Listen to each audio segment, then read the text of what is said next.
Hello everyone, কেমন আছো সবাই? আশা করছি সবাই অনেক ভালো আছো, সুস্থ আছো।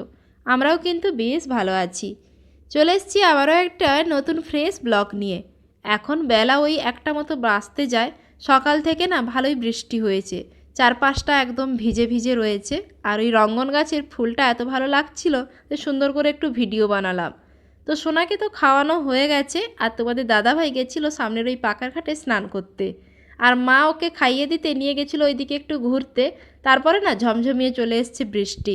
আর যেই বৃষ্টি চলে এসছে তোমাদের দাদাভাইও স্নান করছিল, উঠে চলে এসছে। আর মা তো গেছিলো ওকে নিয়ে, ছাতা নিয়ে তো যায়নি। বৃষ্টি আসতেই না আমি ছাতাটা নিয়ে দৌড়ে গেছি, কারণ সোনা তো ভিজে যাবে না হলে। আর তোমাদের দাদাভাই বলছিল বৃষ্টিটা চলে এসছে, না হলে আরও একটুক্ষণ পুকুরে স্নান করতো।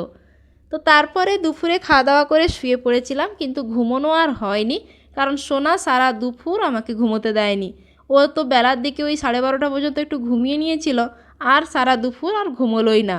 তোমাদের দাদাভাই একটু ঘুমোচ্ছিল, কিন্তু তারপরে এই যে সোনাকে নিয়ে আবার গেছিল ঘুরতে। ঘুম নেই, ঘুরে চলে এলি? মেয়ে ঘুরছে তো।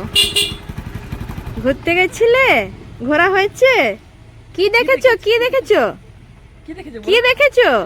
হামা হামা দেখেছো? এবার এবার তো আসো, এবার ঘুমাবে, এসো। 4:30 বেজে গেল, তুই ঘুমাবি না? বৃষ্টি আসবে মনে হয় না? মেঘ উঠেছে বিশাল একটা। কতগুলো হাম্মা দেখেছো বলে? কটা হাম্মা দেখেছো? কতগুলো দেখেছো বলে দাও। না না না না, মামার দিকে না, গাড়ি থেকে আর নামবেই না।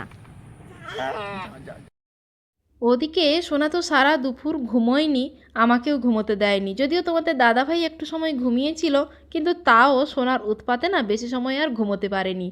গেছিল বাবা ছেলে মিলে ঘুরতে, ঘুরেও চলে এসছে। এখন ওই প্রায় 4:45 মতো বাজে। ঘুরে এসে ক্লান্ত হয়ে বাবু ঘুমিয়ে গেছে। আর ওকে ঘুম পাড়িয়ে তারপর চলে এসেছিলাম ছাদে জামাকাপড়গুলো তুলতে। মেঘলা মেঘলা ওয়েদারও রয়েছে, আর জামাকাপড়গুলো তুলে নিয়ে চলে এসেছি। এসে দেখো বাবু কিভাবে বেহুশ হয়ে ঘুমোচ্ছে, একটুও হুঁশ নেই। সারা দুপুর এত পরিমাণে এই বিছানার ওপর নাচানাচি করেছে, বিছানাটার অবস্থাও দেখো পুরো লণ্ডভণ্ড হয়ে গেছে। তো যাই হোক, এই সমস্ত কিছু এখন গোছাবো। আর পুরো ঘরটার অবস্থা দেখো কিভাবে এদিক ওদিক সব কিছু পড়ে রয়েছে। আর এই যে বেলুনগুলো 15ই আগস্টের 2 দিন পরে আমার এক জেঠুর ছেলে, মানে দেওর হয়, ও এনে দিয়েছিল সোনা খেলবে বলে। আর আজকে না একটু সন্ধে করে বাবার বাড়ি যাব। পরের দিন জন্মাষ্টমীও রয়েছে, 2 দিনের জন্য যাব, সেই জন্য ব্যাগপত্র গোছাচ্ছিলাম। সকাল থেকে কয়েকটা জিনিস গুছিয়ে রেখেছিলাম, এখন ওই টুকটাক জিনিসগুলো গোছাবো। আর অনেক জামাকাপড় পড়েছিল, ধোয়াধুয়িও করেছিলাম, সমস্ত কিছু এনেছি তুলে।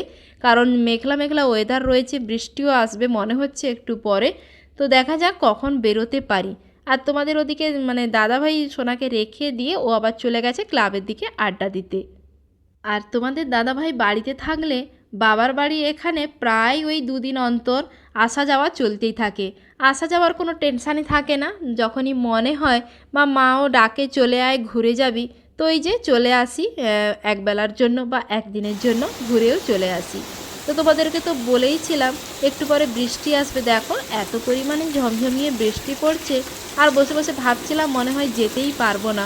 দেখো অঝরে বৃষ্টি পড়েই যাচ্ছে, বেশ সুন্দর ঠান্ডা ঠান্ডা ওয়েদারও হয়ে গেছিলো।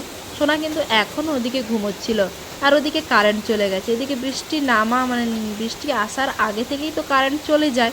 তো ওদিকে ওই যে একটা ফ্যান ছিল যেটা ওই ব্যাটারিতে চলে, ওটা ওকে চালিয়ে দিয়ে এসেছি। তো না হলে গরম লাগলেই ও আবার উঠে পড়বে। তো একটু সন্ধে হয়ে গেছে, 6টা তো বেজেই গেছে। আর এমনিতে মেঘলা মেঘলা ওয়েদার ছিল, তাড়াতাড়ি সন্ধেও নেমে গেছে। দেখো এখন বৃষ্টিটা থেমে যেতে আমরা রেডি হয়েছি। বর্মশাই ওদিকে রেডি, সোনাকেও রেডি করিয়ে দিয়েছি, দিয়ে আমিও রেডি হয়ে বেরিয়েছি। ঠাকুমা বসেছিল বাইরটায়, ঠাকুমাকে প্রণাম করে তো বেরিয়ে যাব। আর ওদিকে দেখো ঠাকুমার এক পা পাচ্ছিলাম, আর একটা পা কিছুতেই পাচ্ছিলাম না। তো যাই হোক, ওদিকে তোমাদের দাদাভাই ওই যে বাইক নিয়ে একদম রেডি। আর বৃষ্টি হচ্ছিল তো চারপাশটা পুরো কাদা হয়ে গেছে। আর এই যে সামনের রাস্তাটা একটু বৃষ্টি হলেই এত পরিমাণে কাদা হয়ে যায় না, বেরোতে একটুকুও ভালো লাগে না। তাই বললাম এখান থেকেই আমি বাইকে উঠে পড়ছি, না হলে পুরো পা আমার কাদা হয়ে যাবে। তো ওইদিকে জেঠিমা সন্ধে দেবে বলে বেরোচ্ছিল, জেঠিমার সঙ্গেও দেখা করে চলে এসেছিলাম। আর কোনো ভিডিও বানাইনি, কারণ অন্ধকার হয়ে গেছিলো, বাবা মাও ছিল রাস্তার ওইখানটা দাঁড়িয়ে, দেখা করে চলে এসেছিলাম। এইদিকে এখন চলে এসেছি বাবার বাড়ি। এসে এই যে তোমাদের দাদা ভাই আর সোনা মিলে বসে গেছে খেতে। চা বসিয়ে দিয়েছে মা ওদিকে, এদিকে ভালো করে চাল ভাজা মাখিয়ে দিয়েছে মা। ওই পেঁয়াজ, চানাচুর, ছোলা ভাজা, বাদাম ভাজা সব রকম দিয়ে মানে ওই চাল ভাজার চাট বানিয়ে দিয়েছে। বাবা ছেলে মিলে এখন ওইগুলোই খাওয়া চলছে।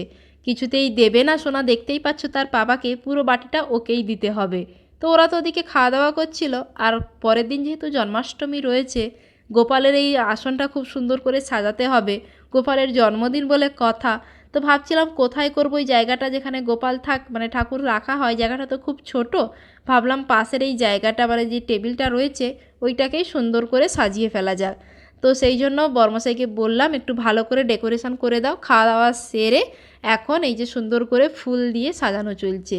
এই যে ফুলগুলো মানে গাঁদা ফুলের, এগুলো প্লাস্টিকের মালা। আগের বছর কিনেছিলাম, যখন সোনা আগের বছর ছোট ছিল, ওকে কৃষ্ণ সাজিয়েছিলাম, তখন এই ফুলগুলো কিনেছিলাম সুন্দর করে ডেকোরেশন করে ওর ফটোশ্যুট করব বলে। ওই মালাগুলো এখন কাজে লেগে গেছে।